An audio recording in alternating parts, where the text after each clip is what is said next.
DJ Event Planner will change the way you manage and run your business. Streamline all of your procedures and software into one easy-to-manage system. DJ Event Planner, the ultimate online planning tool.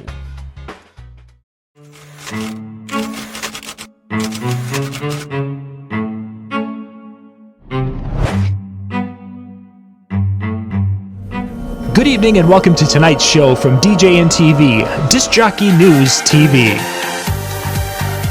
Tonight's show is brought to you by Electra Voice, DJ Event Planner,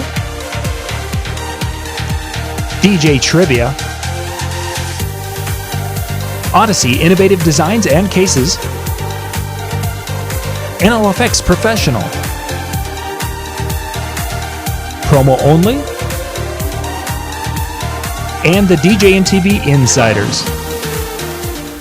You're tuned in to DJNTV Live with your host, Brian S. Red. You guys are live. Now you're live. Really, you're live. Live. We're live. That's good to know. It's good to know that we're live. Welcome, everybody, to Tuesday night. Tonight it's with Howie and myself. We're going to be talking about some of the things that you can add to your DJ service that you can make some money on, and some of the stuff that, maybe you can't make so much money on, but some people buy it anyway. And we'd also, by the way, for those of you in the chat room, we would like to take your suggestions on what types of things we should be covering. So if you have an add-on that you have in mind, like Dancing on a Cloud or whatever, you want to talk about it, let us know in the group chat on YouTube, and we'll talk about it. How you doing, Howie? Today's a good day. Today's a good day. I've been thinking about this snake oil part of it, and I'm a little confused about that part. Well, what it comes down to is, and this whole thing started with photo booth for me. People going out, we had Hunter in here. He was, dumping, 15 grand on a mirror booth, charging 1,500 for it and thinking he was making money. But we did the math, and it really, how do you say it? The squeeze isn't worth the juice. The juice isn't worth the squeeze. The juice isn't worth the squeeze. You don't get enough out of it. Yeah, you just don't get enough out of it for the amount of work that you put into it. But I do believe there are some things out there that you can do well with. We've got, let's see, they're talking about sparkle machines already in the chat. So that's just one to kind of put in our hat. Is there anything out there that you've added to your service that you feel like is making you money, Howie? Absolutely. I could be a preacher for DMX. I believe firmly that anyone can learn it. If you learn to mix, you should start now, because what I've done since I've learned DMX is I upsell spotlighting the introductions, the first dance, and the cake cutting, and they are willing to pay. Honestly, I get $300 for that, and that's not for the labor or anything else. The movers are up on the tree, they're already there, ready for dance floor. You're going to be using that for something else. I'm using it for something else, but I can use it for that. And the reason that I charge that is because I put the time in to learn that. And when I get to the venue and I'm all set up, all I have to do is make 3 programs, and I practice so that I can get it down. I can make those 3 scenes in 10 minutes. Yeah. At the venue. And people love that. You got the skill for that. You have the knowledge. You've taken the time to figure out how to do that. Exactly. And it's paying off for you. Anybody can. Honestly, anyone that's watching this can do it.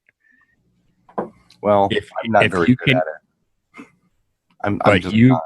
You've had your aha moment. You could do it if you were willing to put the practice in like you did when you were learning to mix. Right. No, I mean, I suppose I could. And if you're already setting up a light show that is DMX, then that makes sense. And the other thing, about light shows, I want to talk about that just a little bit. We all need to kind of put our own personality into these light shows. We need to build something that's unique from the next guy, because we don't all want to look alike. Exactly. I mean, it's okay if you copied my system. I don't mind, especially if you live in Detroit. But I guess I would mind if 50 guys copied my system in my market, because then we'd all start to look alike. And that's not nice. I mean, you want to be different than the next guy, so you want to put your own unique touches on everything, from your speakers to your table setup to your light show. So adding something like moving heads to a light show, I don't think is a bad investment, because you need to have some kind of light show anyway. And again, if you do the math, if you use the 5% rule, which I do, and you can step into a set of moving heads, really, if you pay MAP for them, something decent these days. Actually, you can get a set of them for about $600. I was just going to say that $600 and you're in at 25 watts. That is extremely bright. 25 for what watts. we do. For what we do. Right. For the weddings, the 150 person to maybe 250 person parties. Right. Now, I'm not talking proms or anything like that. That's different. Or football stadiums. Right. or the Olympics. We're talking about what we do as mobile guys. Yeah, you look like you have a flashlight up in the crowd, like everybody. I'm sorry, Robin. Mobile people, mobile DJs. How's that sound? There we go. I like that. Mobile DJ.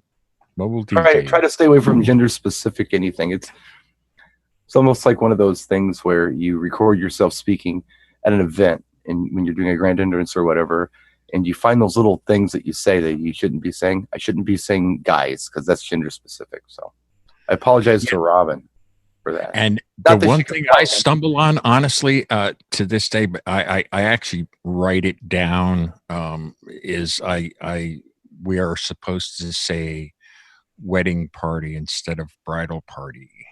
Yeah, wedding party. That's a good one. So yeah, I still struggle with that, because as old as I am, I'm used to my old ways. Oh, I'm not as old as you, and I still think I've been before. So it's just times are changing, so let's change with them. Might as well. Referred to them as groomsmaids at one of my gay weddings, which is what they wanted to call it, was a gay wedding, not a same sex. So anyway, yeah. But back on topic, folks, because we are ADD. We will see a squirrel and go there if we're not careful. So back on topic here. Some of the other add-ons that you can do that I think you can make a nice profit off of. And one, Howie, that you've taken it and you just own it, and you do incredibly well with it, and is the phone charging station. Now, there are a couple things that I'd like you to address here, if you could.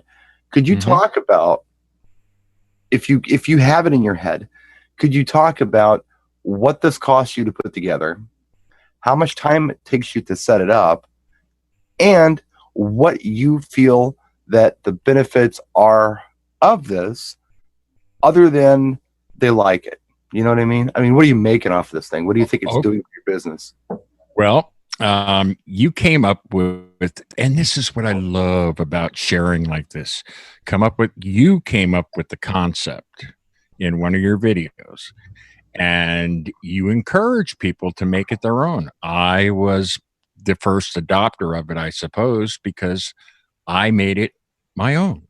And I went and I got one of those round IKEA tables with the 3 legs that just screw in from the bottom. Okay. And they make a white cover for it. And I went on Amazon and I got a little white charger, and it has 6 outputs, 3 for Android and 3 of the FireWires for Apple stuff, and then a little sign. And the whole thing, it was about maybe $100. Really? Maybe. Yeah. And I used it, what was it now? 2 years ago, I believe it was. I used it at that tent wedding outside. Now, I knew that would be the perfect place for it, because outdoors, where are they gonna plug in at? Seriously. Right. So they loved it. I left my business cards there, and I wasn't paying attention because I'm, single op. I'm doing everything else, and I happened to look over. There's no cards. I'm like, wow. I had to quick run over and put some more cards there. What happened in that particular instance is I actually booked 3 more events. So that's where you're making the money. You're not charging for the service, are you? I'm not charging a dime. As a matter of fact, they didn't know I was going to do it.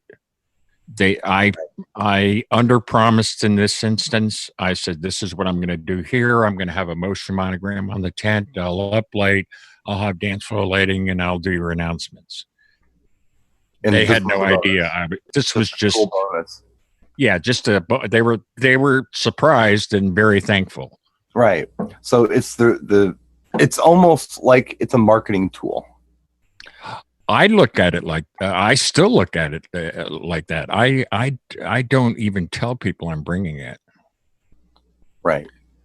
And I think smart way to go. Some places there's no room for it. So if I was to promise that, then I couldn't put it up. Right. Yeah, that's true.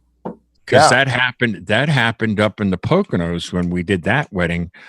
They had an area where it was all agreed upon that such and such was going to go here, here, and here. And last minute, by the way, we have an extra 20 people coming. So they had to set up 3 of those big round tables. Right. And you just couldn't do it. I'm glad I didn't tell them I was going to provide that. I had to leave it in the truck.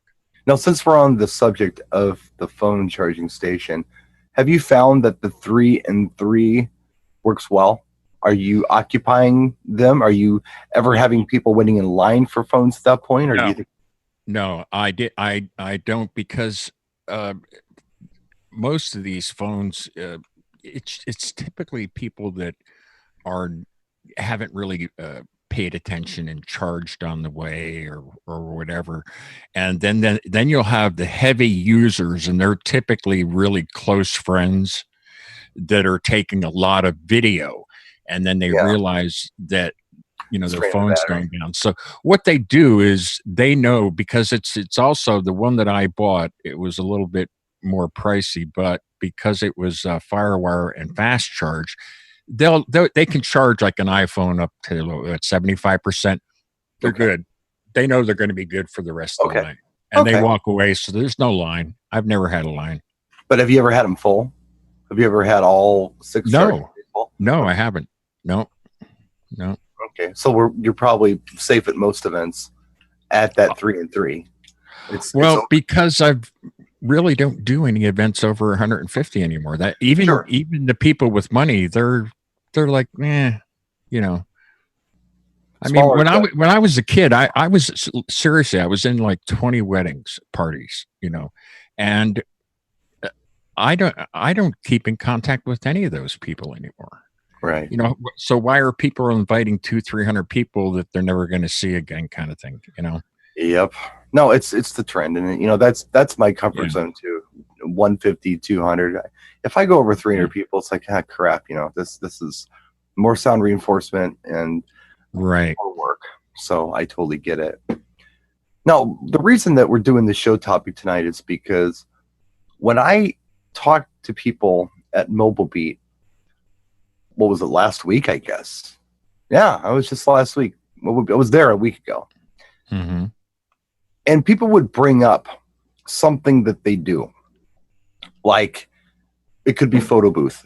It could be dancing on a cloud. It could be the sparkle machines. It could be a lot of different things that they offer their clients. And what they'll say is, when I ask them, how's return on investment on this? They'll say, well, they really like it.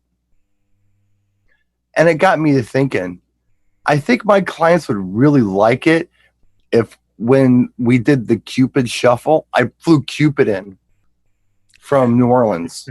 They'd like that. And then when I did the Cha-Cha Slide, I mean, Mr. C, the Cha-Cha Slide guy, he lives like 80 miles away from me. I could just have him drive up here. They would really like that if he did it live. But there's just no return on investment with that. Exactly. I knew you were going there with that. Just because they like it doesn't mean that it's a good idea for us to do financially, I guess. Mm-hmm. And I guess my thoughts on this stuff are that there are things that I love to do, like DJing. There's a passion to that.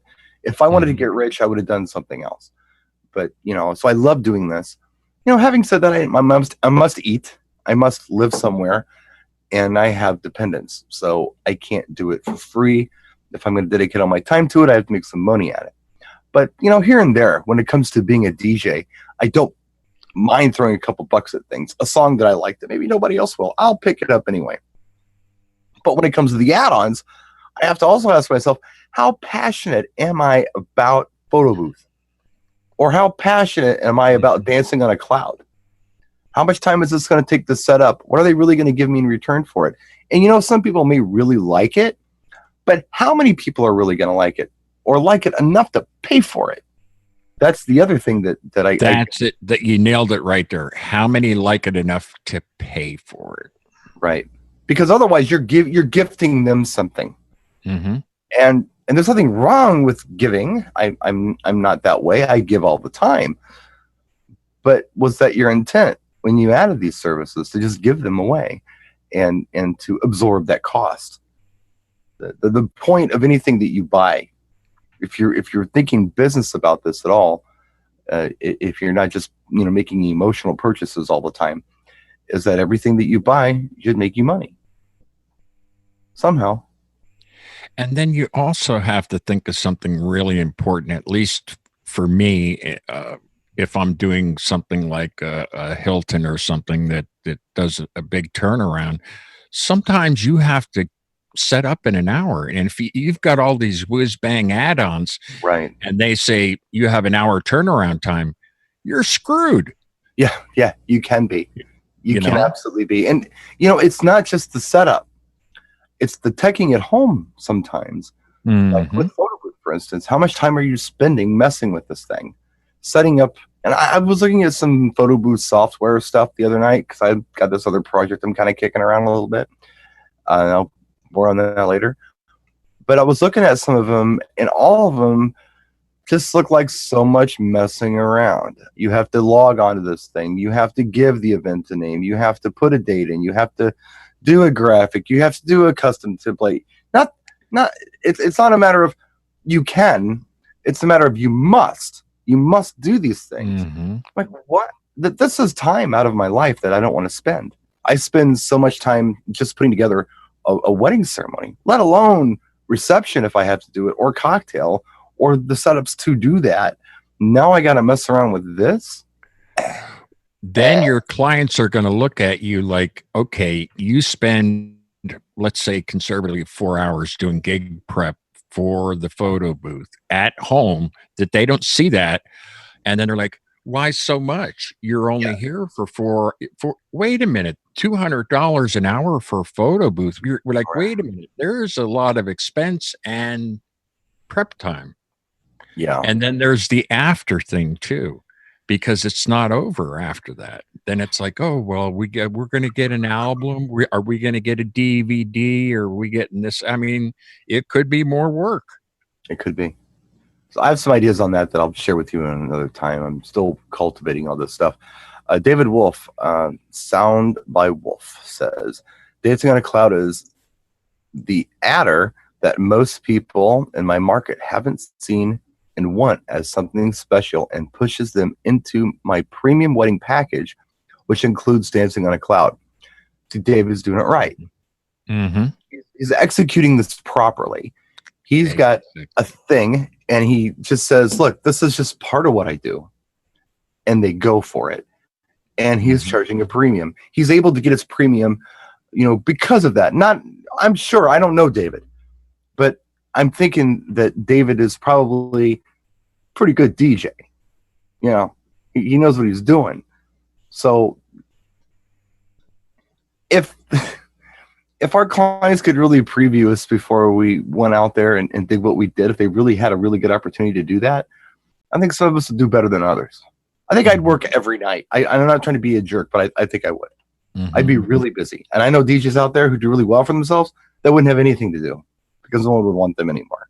Because they're good business people, just not very good entertainers. But David sounds like he knows what he's doing, and he's got one thing, and he's figured out how to make money on it. And I think that's very wise.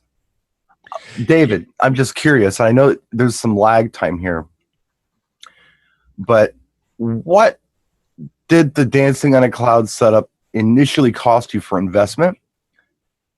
And what is your cost per event with any out-of-pocket expenses that you might have for this service? I'm just curious. Okay, so he picked a Nimbus up for $600. Right on. What does it cost you per event to provide the service as far as any dry ice you need or fluids? And what's your setup time? I'm just very curious on this stuff. And then I guess my question after that is going to be, what do you feel like you're padding into your premium wedding package to provide this service? I consider doing the Dancing on the Clouds, and I found a good deal on a Nimbus. It was about 2 years ago. But the closest place that I could get dry ice was an hour away. Yeah. So I would have had to hire somebody, send them to get it. Then that's 2 hours back. Then, get to the event. And do you have Meyer there? Is it there yet? If you don't have it, it's coming. Mijer. Meyer. It's out of Michigan. First time I saw them were in Indiana. Now they're here. And it's kind of somewhere between a super Walmart and a super Target. It's just another option. Anyway, they have dry ice. Oddly enough, they sell it at Meyer. It isn't a cheap date. It isn't. And some places you can get it very reasonable. Meyer, it's there, you can get it, but it's not an inexpensive thing. Well, I Dave, ran the numbers, and I was only going to make $100 on it. It wasn't worth it to me. Okay, David's saying, and this is really cool, his day job uses dry ice in the manufacturing process. Wow. So he's getting it. So this is so smart for David. Wow, Now, awesome. Kind of the same thing here. Like we order pet food, like raw dog food for our dogs. I don't know why I say we. Blanca does this. I don't do it. She does it. I would get dog chow and say, here, eat, you little bastards. But she gets the good stuff for them. And sometimes it ships in dry ice. And I've got all this free dry ice. So when I do have this stuff handy, I'm doing demo videos that day. So if you go back and you look at a lot of my Mr. Cool 2 videos, you'll see it like a Chewy box, Chewy.com box, somewhere near there in the foyer, because that's where the dry ice came from, the Chewy shipment. But yeah, this is perfect for David. Now, if you don't have dry ice anywhere near you, if you're not getting it at work and you're paying a premium for it, maybe Dancing on a Cloud isn't for you. But for David, he's got a system down, and it works very well for David. Might not work well for everybody, though. And I guess that's what I was trying to get at. He's in the guys I know that live closer to New York, for me, because I'm on the west side of Jersey, they have access to the dry ice, so they're doing well with it. You know? Mm-hmm. Yeah, David's spending $15 for the dry ice effect, and if you take,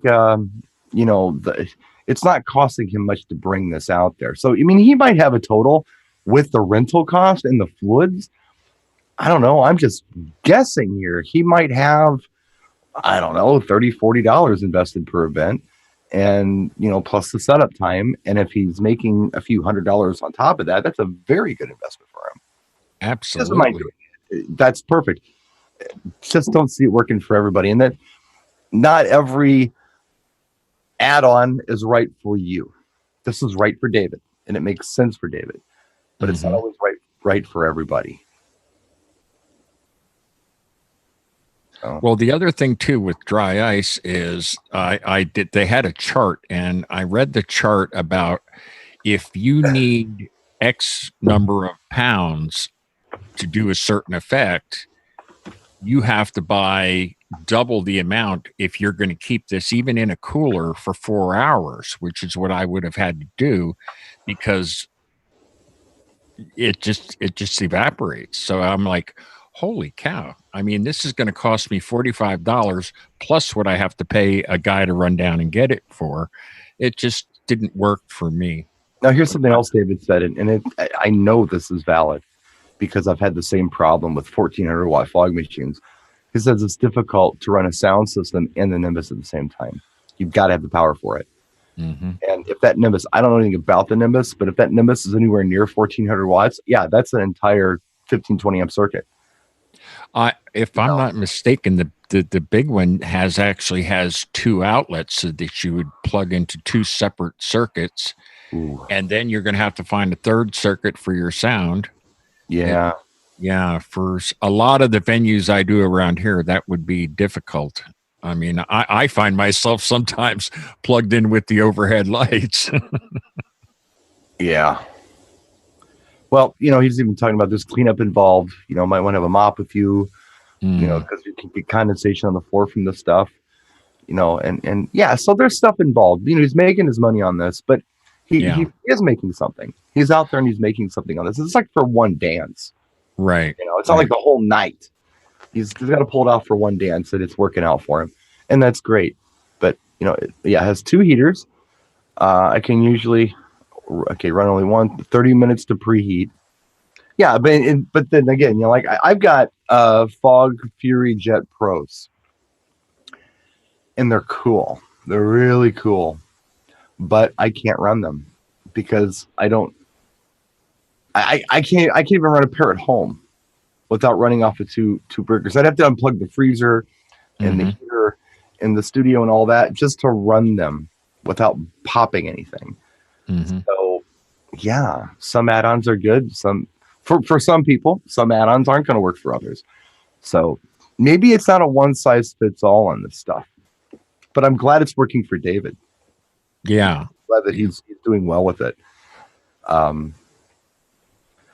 Eric Wilson's in the room. Eric and I were having fun last night. We were doing some music challenge stuff, kind of bouncing songs back and forth. I threw some stuff at him he'd forgotten about. He threw some stuff at me I had forgotten about. So we had fun with that.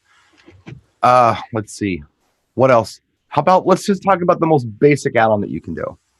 What's the add-on everybody does? The add-on that everybody does, I'm going to say, is going to be Uplights. That's right. What do you feel is the return on investment with that? I already have them. I have right now 20 of them, and I don't always use all of them. It depends on the package that they pick. Sure. And then I'm honest with the people, like that one venue that I talked about where we couldn't do certain things because last minute they added 20 people. I had to be honest with them and tell them I can't uplight this portion of the room because the tables are literally up against the wall. Yeah, I've had that.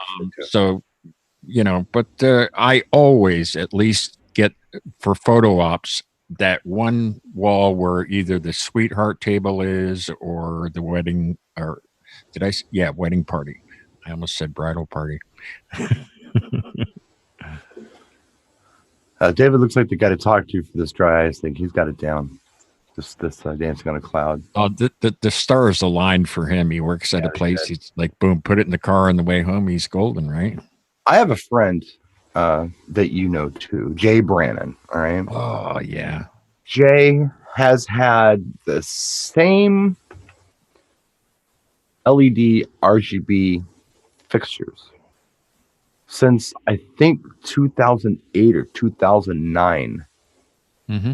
And he's still making money on them. He's still making money using those fixtures. If you look at his pictures, can anybody tell whether it's a new uplight or whether it's from? You can't tell. Old stuff. He bought some more recently. Somebody had some for sale, and he bought them. I think he ended up paying like $35 a piece for them. I know, like it was not even a year ago or so. He was still rocking the Revo 4s. Yeah. At some Yeah, event. but he does do the upsell on the uplighting. See, I guess Mhm. things like the Revo 4s and the moving heads and any of that stuff that's your dance floor effect lighting. That should become standard, that you have Yeah. I at mean, least the basic dance floor lighting. you build in, I don't know, I think it's probably safe to say you build in 1,500 to, well, okay, let's just use numbers for a lot of guys. Anywhere from, let's say, $500-$600 all the way up to like maybe $2,000 on your lights. And you can reasonably build that cost into your fee and get a decent return on investment. It's like The way that I do uplighting, though, when I do the upsell on that, is I don't do it by the fixture.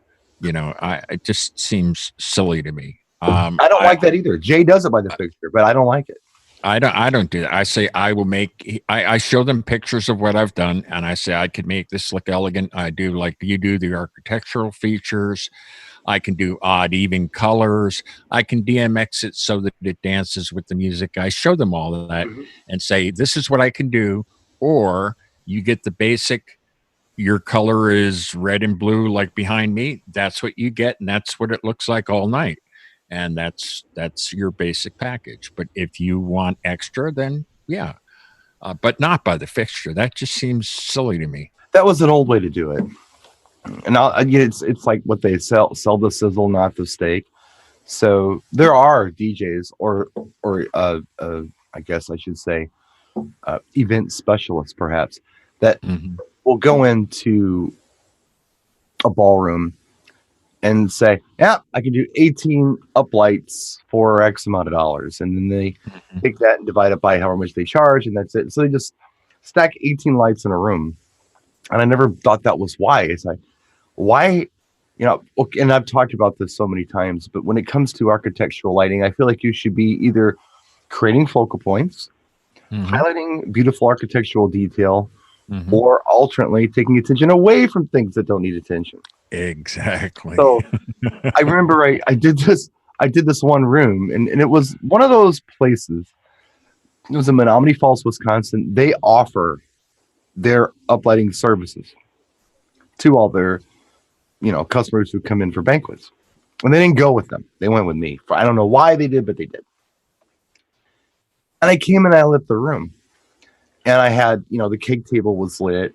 And I had 3-point lighting on, or not 3-point, but I had 3 lights on the head table. And there were some columns that were kind of cool. There was a gift table I lit up. Yeah, just stuff, And I think I lit like, it might have been about it. That might have been about it. It was stuff that I wanted people to pay attention to, or stuff I wanted people to focus on. That's what I lit.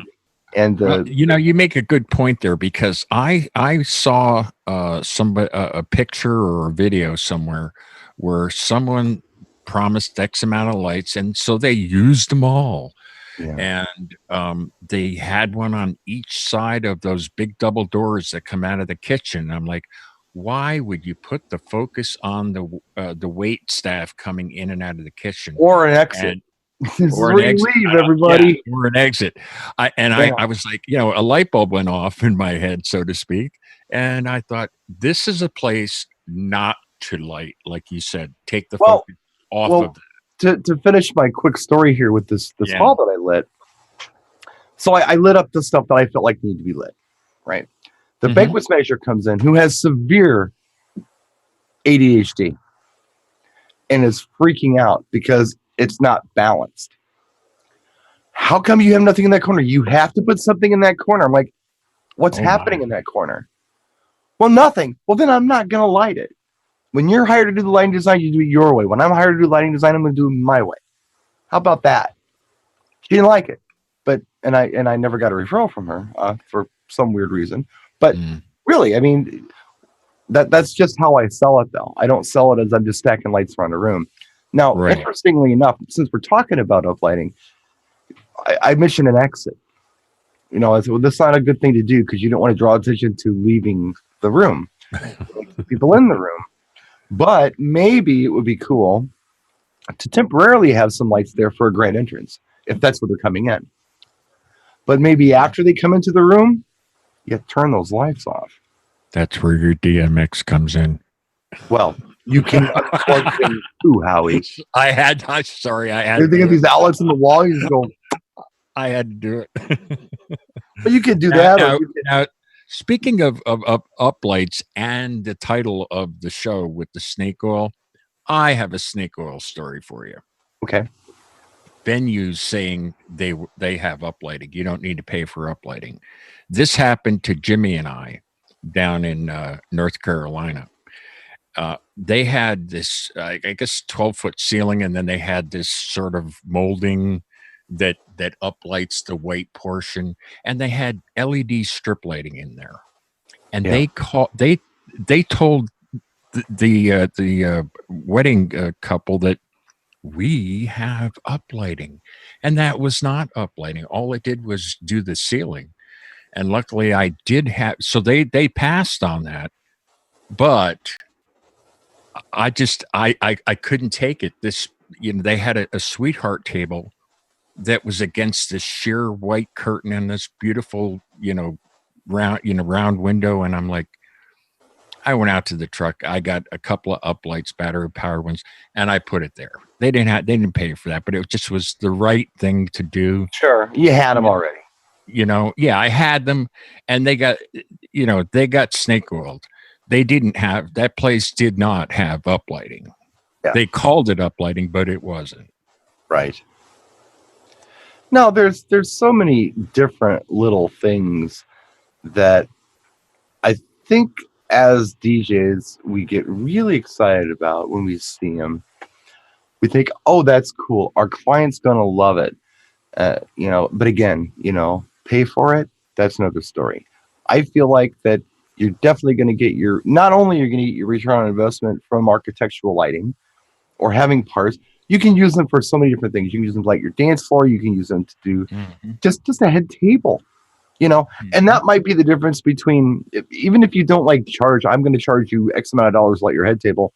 Maybe that's the difference between getting the job and not getting the job.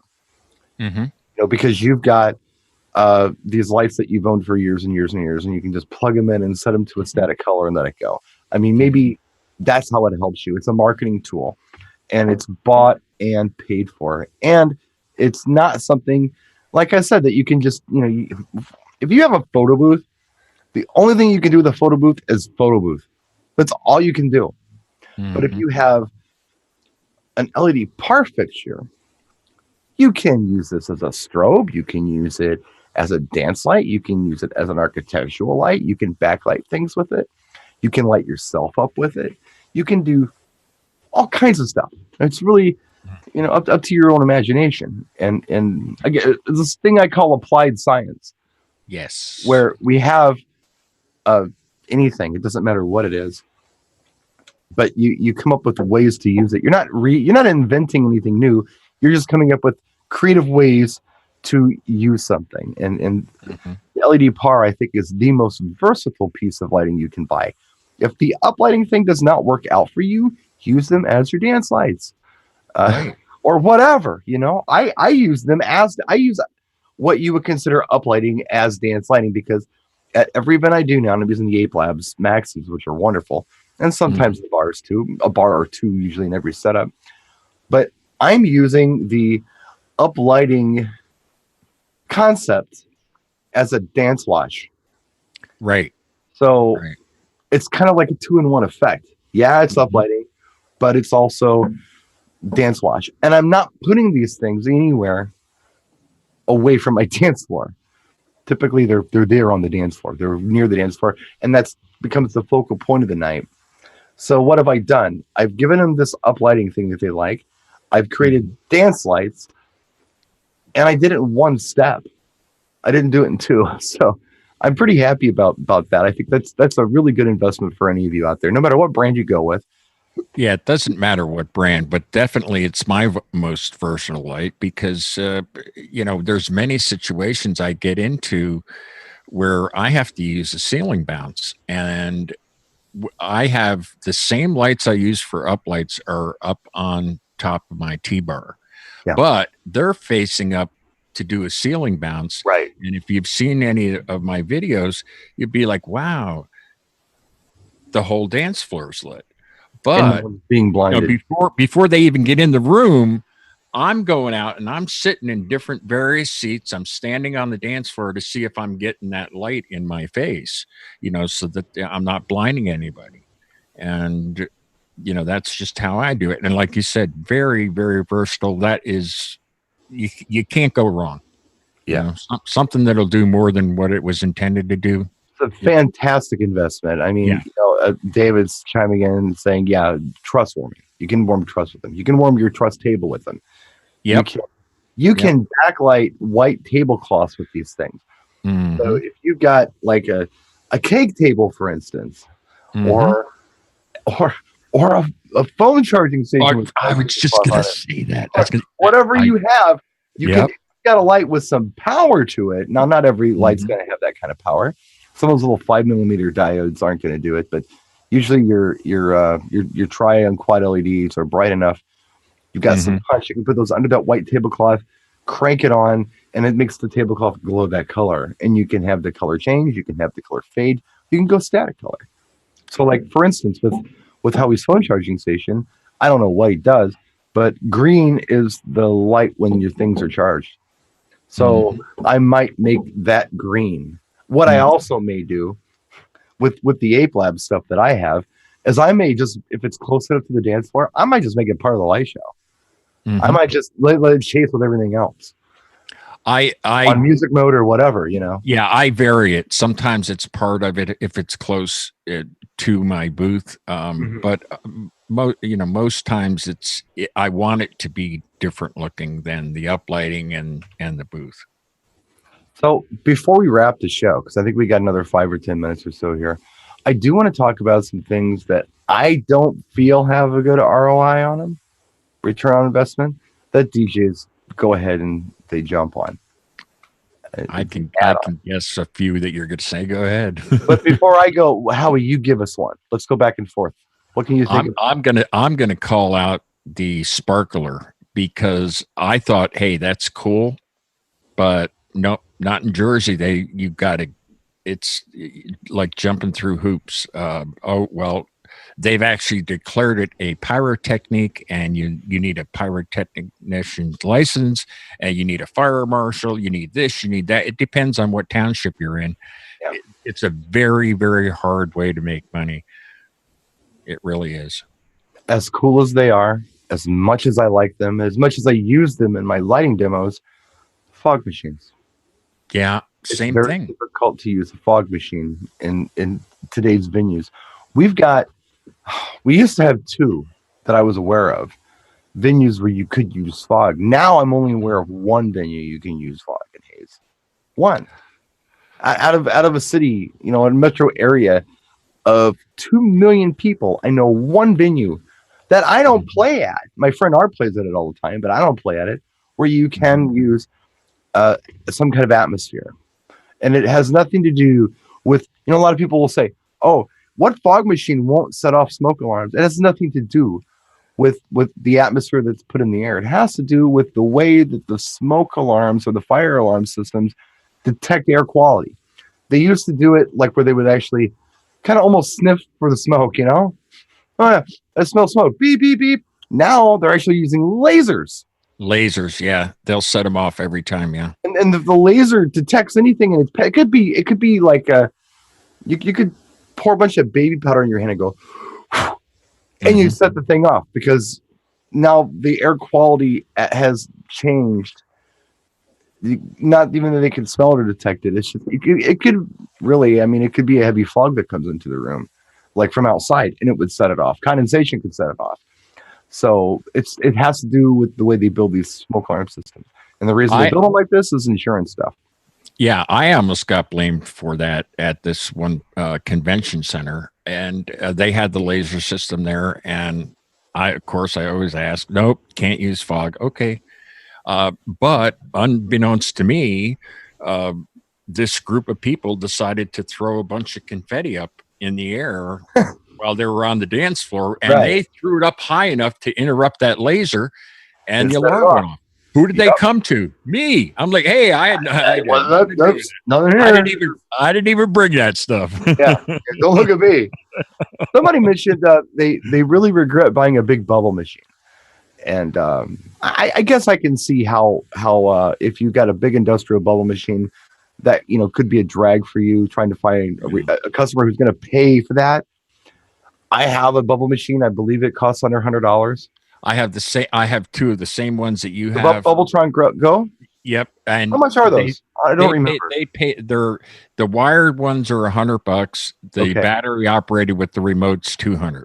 Okay, so $200. That's MAP. Yeah, and I've made my money back. There's still people that want to have that when they're walking down the aisle. They're outdoors. Great I think it's a good thing. Outdoors, yeah. And the picnics I do, great for the kids. I've made my money back. Yeah, kids love bubbles, man. I've talked about that before. Love it.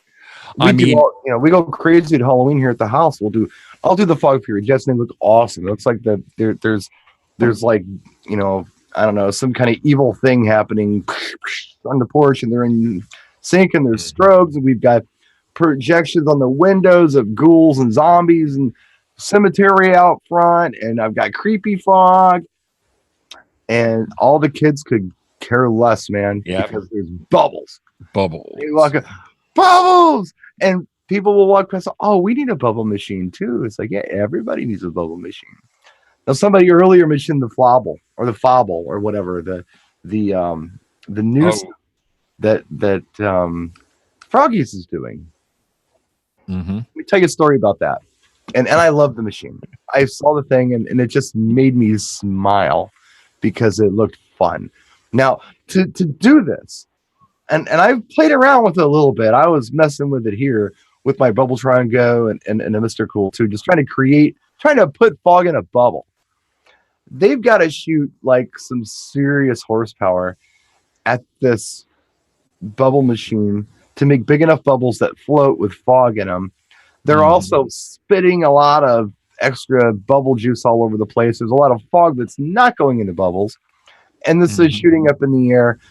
I ain't kidding, guys. This is shooting up in the air 25 feet. It's shooting way up in the air. It's very, very cool, though. And I like it. And I was talking to the guy at Froggies. And I told him exactly that. I said, you know what? I saw this thing at NAMM. It made me smile.